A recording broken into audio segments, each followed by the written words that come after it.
যখন ব্রহ্মাও বুঝতে পারেনি স্বয়ং ভগবান শ্রীকৃষ্ণের লীলা। বৃন্দাবনের সবুজ শ্যামল প্রান্তর, কদম্ব বৃক্ষের ছায়া, যমুনা নদীর মৃদু স্রোত, সেই পবিত্র ভূমিতে বালগোপাল শ্রীকৃষ্ণ তার সখা সঙ্গীদের নিয়ে খেলাধুলায় মগ্ন।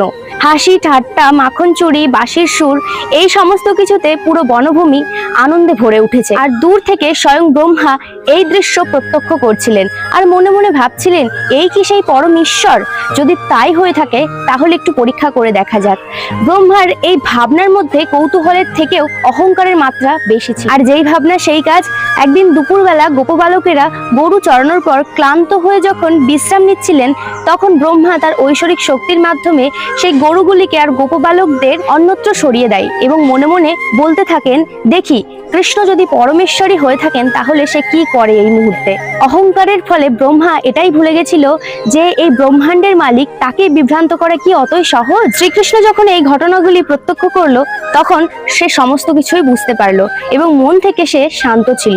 তার নিজেকে নিয়ে কোনো দুশ্চিন্তা ছিল না, ছিল বৃন্দাবনের সেই সব মায়েদেরকে যাদের গৃহে তার পুত্রেরা ফিরবে না। আর তারপরে ঘটে গেল এক অপূর্ব লীলা। স্বয়ং ভগবান মুচকি হাসলেন এবং তারপরে তিনি নিজেই সেই বালকদের রূপ এবং গরুদের রূপ ধারণ করে সেই বৃন্দাবনের মায়েদের প্রত্যেক ঘরে ঘরে গিয়ে পৌঁছালেন।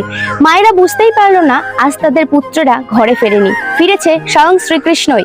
বরঞ্চ সেদিন বৃন্দাবনের মায়েরা তাদের সন্তানদের প্রতি আগের চেয়েও আরো গভীর ভালোবাসা অনুভব করছিলেন। তাদের যেন হৃদয় আনন্দে ভরে উঠেছিল। তারা আসলে বুঝতেই পারলো না যে তারা এখন ভালোবাসছে স্বয়ং ভগবান শ্রীকৃষ্ণকে নিজের সন্তান ভেবে। কিছুদিন পর ব্রহ্মা যখন ফিরে আসলেন তখন তিনি এই ঘটনা দেখে স্তম্ভিত হয়ে গেলেন, কারণ সেই গোপবালক এবং গরুদের তিনি যে স্থানে রেখেছিলেন তারা সেখানেই অবস্থান করছিল, বরঞ্চ তাদের শরীর থেকে নারায়ণের দিব্য জ্যোতি বার হচ্ছিল। আর এই সব ঘটনা দেখে ব্রহ্মার আর বুঝতে বাকি রইল না যে ইনি কোনো সাধারণ বালক নয়, ইনি হচ্ছেন পরম ব্রহ্ম, আমাদের ঈশ্বর। আর ব্রহ্মার এই ঘটনা উপলব্ধি করা মাত্রই তার অহংকার চূর্ণ বিচূর্ণ হয়ে গেল। সে কাঁপা কাঁপা কণ্ঠে ভগবানের শ্রীচরণে গিয়ে পড়ল। আর তখনও বৃন্দাবনের আকাশে এক মধুর সত্য ভেসে আসছিল, কৃষ্ণকে কখনো বুদ্ধি দিয়ে বোঝা যায় না, কৃষ্ণকে বুঝতে গেলে প্রেম ভালোবাসা দিয়ে বুঝতে হয়। তো এই কাহিনীটি থেকে আমরা কি শিক্ষা পেলাম? অহংকার সর্বদাই জ্ঞানের পথে বাধা হয়ে দাঁড়ায়।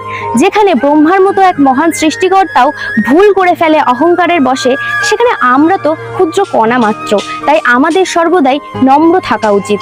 2 নম্বর হচ্ছে, ঈশ্বরকে কখনো যুক্তি বা তর্কের মাধ্যমে উপলব্ধি করা সম্ভব নয়। ঈশ্বরকে উপলব্ধি করার একমাত্র চাবিকাঠি হচ্ছে ভক্তি ও প্রেম।